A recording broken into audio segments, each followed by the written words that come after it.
What if your son, daughter, niece, or nephew got a hold of your new virtual fly setup while you were at work or on vacation? Would it stand up to the abuse? To find out, you may legally need to bring your parachute. Stay tuned. This video is brought to you in part by Virtual Fly. Huge thanks to those guys for sending all these products to make this video possible.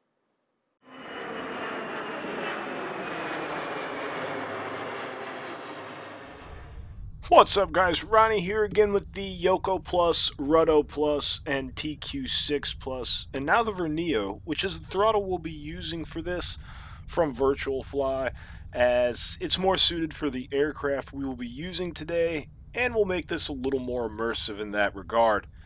So what are we doing that's going to require us to have parachutes? I'm glad you asked.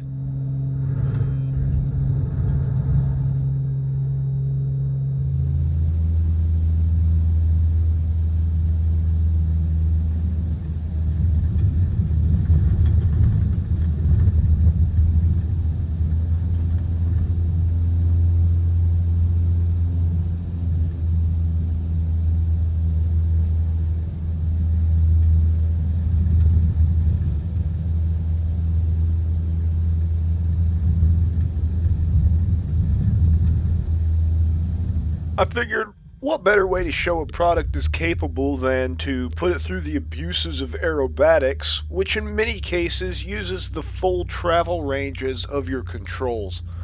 I figured I could not only demonstrate how well these products from Virtual Fly handled this, but turn this into a bit of an aerobatics 101. Now I'm no pro, and in some areas, like overshooting a rollout, will show this. Needless to say, practice does make perfect, and I greatly underestimated how hard proper maneuvers can actually be.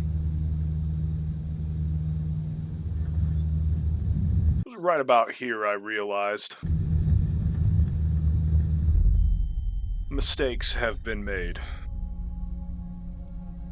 Now we won't be going over every maneuver in the book, but we will cover a few of the ones that at least I like to see at the air shows. A couple maneuvers that tend to be merged together at times but are very different maneuvers are the barrel roll and aileron roll. A barrel roll maneuver can actually be a gentle maneuver compared to the others on the list, however it's commonly confused with the aileron roll. A barrel roll can be a high G maneuver if you want it to be, but unfortunately we don't have a G meter in this Cessna, but we can still manage a maneuver like this in this aircraft. Bear with me as it tends to lose its speed quickly and the nose drops a little more than I'd like it to, but the idea is all the same, and it's about smooth, steady inputs. Start by gently bringing the nose up and introducing a roll to the aircraft using aileron control. Manage aileron to hold a steady roll rate. There's a trick to pick a reference point 45 degrees off of the nose and rotate around that. Doing it this way will allow you to be more precise with this maneuver, but this video isn't about gentle. Now let's talk about the snappy aileron roll next, because that's the aggression we're really looking for here. The aileron roll tends to be more fun than the last, and more beginner friendly because it doesn't take quite as much finesse to master properly. This maneuver is about quick, snappy movements and maximum roll rate. To pull this one off, pop the nose up and immediately full left or full right aileron, through inverted flight and back to wings level. In this maneuver, gaining or losing altitude at the end isn't as much of a factor when it comes to perfecting. The gain or loss in altitude would come from your initial nose-up snap. If you find yourself ending at a lower altitude than you started this maneuver, snap to a higher pitch. If you find yourself ending at a higher altitude, snap to a lesser pitch before you start your roll. The way the Yoko Plus stiffens as you get closer to the end of travel inadvertently dampens what would normally be a slam into the stop or end of its range of travel. Though not its intended purpose, it definitely helps, and in the event you do hit the stops as they say, it's not metal on metal, and in no way did I feel like I was damaging the product in any way.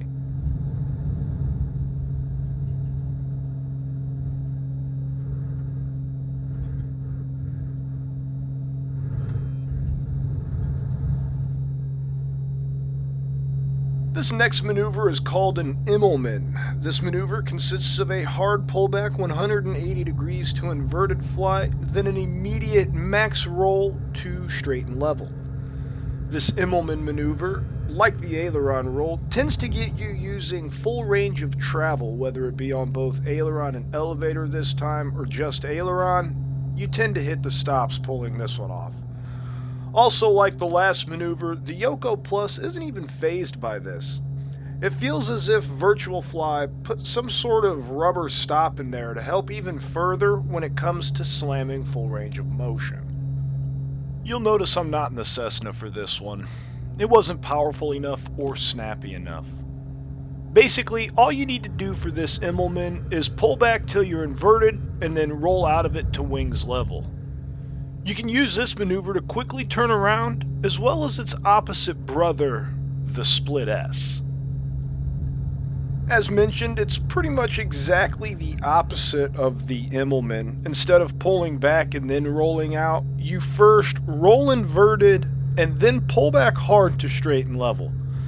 The Split S and Immelman are one of my favorite ways of turning around in an aerobatics aircraft. There is no set altitude to gain or lose, but to really show off your skills, you want to gain or lose as little altitude as possible, and be exactly 180 degrees opposite from the heading you started at for both of these maneuvers. Lining up with the runway to do this is a great starting point to practice. Before we get into this last maneuver, which just so happens to be my favorite aerobatic maneuver, get in the comments section and tell me what your favorite aerobatic trick or maneuver is. I'd like to know what yours is and what plane you like seeing it best in. For me, it's none other than the Hammerhead and of course, the Extra. In the Hammerhead, you pull back hard to get vertical and let your airspeed die off. Remain full throttle, and right as you slow to a stop to fall back down, kick the rudder in either direction. Using Aileron as best you can to control your roll, you just want to pivot around the yaw axis, ideally, and put yourself in a dive straight back down. From here, pull out of the dive to straight and level, and that's a Hammerhead. When you step on for real with these Ruddo Plus pedals and kick them to their maximum deflection, they, just like the Yoko Plus, don't feel like it's going to be kicked apart in this case. The provided items for these pedals, like the Velcro and chair strap, which I explained in the setup video in better detail, do a great job at keeping the pedals and your chair from moving when having fun with your new Virtual Fly setup.